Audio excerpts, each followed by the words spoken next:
Diplomantes, buenas tardes. Vamos a dar inicio ahora a la segunda videoclase del módulo 3 del Diplomado de Derechos Humanos y Prevención de la Violencia contra la Mujer, cuyo título es Mecanismos de Protección de los Derechos Humanos. Vamos a ver ahora lo que el Sistema Interamericano de los Derechos Humanos y para empezar, manifestarles que este sistema interamericano está en el marco de la OEA, de la Organización de Estados Americanos.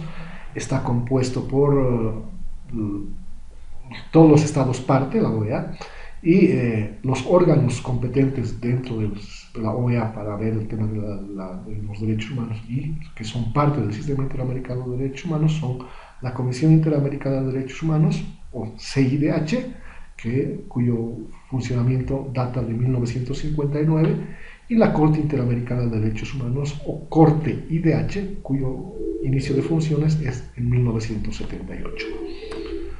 La Comisión Interamericana de Derechos Humanos es un órgano autónomo de la OEA, creado para promover la observancia y la defensa de los derechos humanos, así como servir como de órgano consultivo de la organización en materia de derechos humanos. Esto está establecido en el Estatuto de la Comisión, en su artículo 1. ¿Cuáles son los requisitos para presentar una petición? Las peticiones son escritos que se deben hacer llegar a la Comisión Interamericana para la tramitación de casos en situaciones de vulneración de los derechos humanos de una persona específica o de un grupo de personas específico. Los requisitos formales para la presentación de una petición son tres. Primeramente, el agotamiento de los recursos internos, el plazo de 6 meses a partir de la notificación definitiva del agotamiento de los recursos al presunto lesionado, y el tercer requisito, que el caso no haya sido sometido a otra instancia internacional, es decir, no se haya puesto en conocimiento de alguno de los comités de las Naciones Unidas que vimos en el anterior videoclase. Por su parte, la Corte Interamericana de Derechos Humanos es una institución judicial autónoma cuyo objetivo es la aplicación e interpretación de la Convención Americana sobre Derechos Humanos y ejerce sus funciones de acuerdo a la Convención Americana, su estatuto y su reglamento específico. La Corte Interamericana tiene dos tipos de competencias: una competencia contenciosa para los estados que han reconocido la Convención y la competencia contenciosa de la Corte para la tramitación de procesos, y la competencia consultiva para cualquier Estado miembro de la OEA, haya o no haya reconocido la competencia consultiva, la competencia contenciosa, de la Corte Interamericana. Esta competencia consultiva se manifiesta a través de opiniones consultivas que son solicitadas por cualquiera de los Estados parte. Antes de entrar al tema de algunos datos estadísticos del sistema interamericano, voy a referirme a la composición de la Comisión y de la Corte.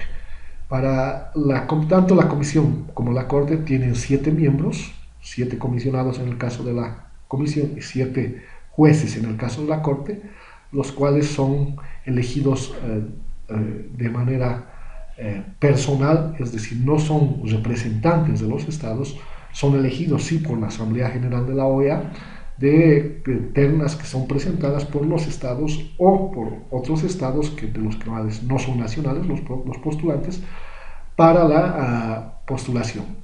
Para ser parte o para ser miembro de la Comisión Interamericana no se requiere ser abogado de profesión, es decir, cualquier persona con expertise, con una trayectoria importante y con trayectoria en derechos humanos va a llegar a puede ser postulado a la Comisión o a la Corte. Para ser postulante a la Corte o para ser miembro de la Corte Interamericana, además de ser ciudadano de cualquiera de los Estados miembros, parte de la OEA, y tener trayectoria en materia de derechos humanos, se requiere ser abogado de profesión, porque la Corte sí es una instancia jurisdiccional. La Comisión podemos llamarla una instancia cuasi jurisdiccional y la Corte una instancia jurisdiccional. Vamos a ver que en relación al Sistema Interamericano de Derechos Humanos y los casos que tramitan o se han tramitado ante este sistema en relación a nuestro Estado, podemos decir, los datos no son actualizados, están actualizados hasta el año pasado, hasta el 2018. Puede haber alguna... posiblemente se hayan incrementado el número de casos ante la CIDH, ante la Corte no. Ante la CIDH sí es posible porque en principio los casos no son hechos públicos en un primer momento. Teníamos hasta el 2018 69 casos en la Comisión Interamericana, de los cuales 4 estaban con medidas cautelares, 19 con medidas cautelares, 4 con acuerdos de solución amistosa, 2 en negociación del acuerdo de solución amistosa, 29 en etapa de admisibilidad, 11 con informe de admisibilidad y 4 casos habían sido ya archivados. De los 6 casos restantes que se tramitaron ya ante la Corte Interamericana de Derechos Humanos, los casos son Trujillo Orosa, Ticona Estrada, Ibsen Cárdenas, familia Pacheco Tineo, IB y María Guadalupe Andrade. Estos 3 primeros, Trujillo Orosa, Ticona Estrada e Ibsen Cárdenas, son por el tema de desaparición forzada. El caso de la familia Pacheco Tineo se tramitó por una expulsión de refugiados. En realidad esta familia tenía estatus de refugiado en nuestro país y fue expulsada en el año 2000.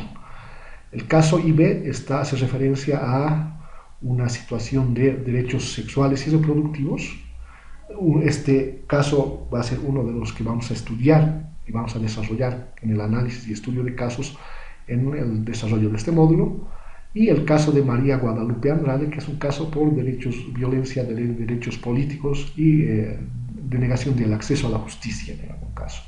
Estos 6 casos ya han sido cerrados, tienen sentencia condenatoria, todos ellos contra el Estado, y los que sí se han cerrado totalmente son Pacheco Tineo y María Guadalupe Andrade. IB aún está pendiente en alguna de las disposiciones de la Corte en la sentencia. Los 3 primeros, como les decía, son por desaparición forzada, y la reparación económica en promedio de estos 3 casos, o sea, de cada uno de estos 3 casos, oscila el $500,000. Alguno un poco más, alguno un poco menos del medio millón de dólares. En el caso de la familia Pacheco Tineo, el Estado ya ha cumplido toda la sentencia, y este caso ya está archivado, y en el caso de María Guadalupe Andrade también ya ha sido archivado. El caso IB, que es por la vulneración de derechos sexuales y reproductivos, es decir, por una ligadura de trompas sin consentimiento previo de la víctima, todavía está pendiente de algún tema. ¿Ya? Se señala que en el caso IB son las iniciales de la víctima, no se ha dado a publicidad o a conocimiento de la población en general la identidad por cuestiones de reserva de identidad y por el tema específico de la vulneración de derechos. De estos 75 casos, el 63% están vinculados a la administración de justicia y el 37% a otras temáticas. En lo que respecta a la administración de justicia, voy a desglosar que son vulneraciones tanto en la etapa de la investigación, en el procesamiento o en el cumplimiento de la sanción. Entonces, los órganos o las instancias del Estado que están vinculados a estas vulneraciones serían la Policía Boliviana, a través de la Fuerza Especial de Lucha contra la Violencia, Fuerza Especial de Lucha contra el Crimen o Fuerza Especial de Lucha contra el Narcotráfico, el Ministerio Público como cabeza de la investigación y el órgano judicial como ente que administra la justicia. ¿Cuál es el procedimiento que sigue una petición ante la CIDH? Recordarán ustedes que esta ha sido una de las actividades que se han desarrollado en el módulo pasado, en el módulo 2, con el desarrollo del mapa conceptual. Para resumir, presentada la petición con el cumplimiento de los 3 requisitos formales y además de otros que no son de fondo, como el nombre, la identificación de la víctima, etcétera, etcétera, puede darse una solicitud de medidas cautelares a sí mismo, de los cuales, como veíamos en los datos estadísticos, un gran porcentaje de estos casos están con medidas cautelares. La comisión verificará si cumple o no cumple los requisitos. Si no cumple los requisitos, la petición es devuelta a la parte peticionaria para que complemente los requisitos o para que subsane alguna de la observación. Si cumple los requisitos, se transmite al Estado y el Estado tiene 3 meses para responder a esta petición. Puede la comisión después realizar un examen del asunto, analizar tanto lo que refiere la petición como lo que refiere el informe del Estado. Puede darse en la práctica alguna solicitud de mayor información tanto al peticionario como al Estado, y con todo este argumento puede sostenerse una audiencia, hay la posibilidad de una audiencia o la posibilidad de realizar una investigación in loco, es decir, una investigación en el lugar donde se habría producido la vulneración. Con o sin la audiencia o con o sin la investigación in loco, la comisión elabora un informe de admisibilidad. Si declara que el caso es inadmisible, se archiva, y si declara que el caso es admisible, el trámite continúa.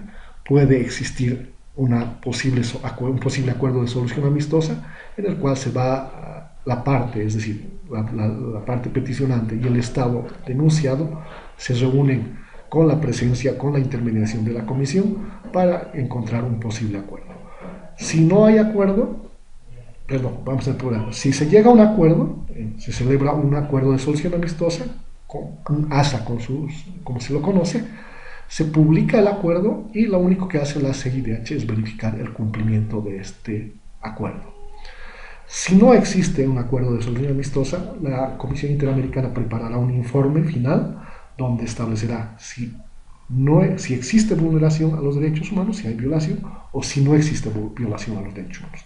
Si no existe la violación, archivará el caso, y si existe violación, emitirá una serie de observaciones y recomendaciones para el Estado. Si el Estado cumple estas observaciones y recomendaciones emitidas por la CIDH, el caso se archiva y la CIDH verifica el cumplimiento. Si el Estado no cumple las observaciones y recomendaciones de la CIDH, elabora un informe final condenatorio y remite el caso a la Corte Interamericana. En la Corte Interamericana se tiene el siguiente procedimiento. La CIDH presenta la petición o la denuncia, que en este caso se convierte ya en una demanda. Esta demanda se notifica a las partes. La presunta víctima y o sus representantes presentan una respuesta que se llama el escrito de solicitudes, argumentos y pruebas, y posteriormente el Estado presenta su respuesta a la demanda de la CIDH y a la respuesta de la víctima, es decir, al ESAP. Puede el Estado alegar excepciones preliminares o puede no alegarlas. Mayormente las excepciones preliminares, y actualmente las excepciones preliminares se están deliberando y tramitando junto con la audiencia oral pública para tratar la vulneración. En esta audiencia pueden aceptarse o rechazarse las excepciones.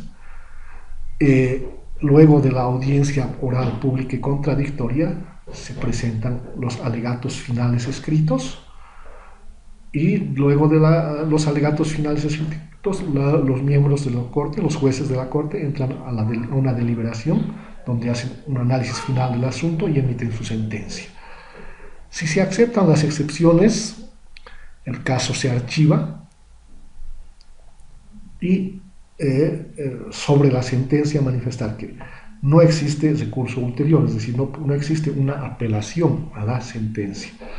Lo único que puede haber es una posible interpretación de alguna cosa que no esté clara en la sentencia, pero no es una una apelación ni simplemente una solicitud de interpretación de la sentencia. Ese es el trámite que se sustancia ante el Sistema Interamericano de Derechos Humanos. ¿Qué ocurre cuando no se cumplen los compromisos, las recomendaciones y las sentencias emanadas por la CIDH y por la Corte Interamericana de Derechos Humanos? Para el Estado existe un desprestigio ante la comunidad internacional, existe una reducción en el apoyo económico y financiero para la generación de políticas públicas y el Estado es considerado como un Estado vulnerador de derechos humanos. Para el servidor público a nivel internacional no hay una represalia, no hay una sanción específica, pero sí a nivel interno puede existir el inicio de la acción penal o un inicio de una acción civil o administrativa que corresponda, y puede interponerse en su contra la acción de repetición establecida en el artículo 113, parágrafo 2 de la Constitución Política del Estado. ¿Qué es lo que nos dice la acción de repetición? En caso de que el Estado sea condenado a la reparación patrimonial de daños y perjuicios, deberá interponer la acción de repetición contra la autoridad o servidor público responsable de la acción o omisión que provocó el daño. Eso es lo que establece la Constitución en su artículo 113, parágrafo 2. Bueno, señores y señoras diplomantes, muchas gracias por su atención. Espero que sigamos aprendiendo juntos y les deseo la mayor de las suertes para este módulo 3. Gracias y hasta luego.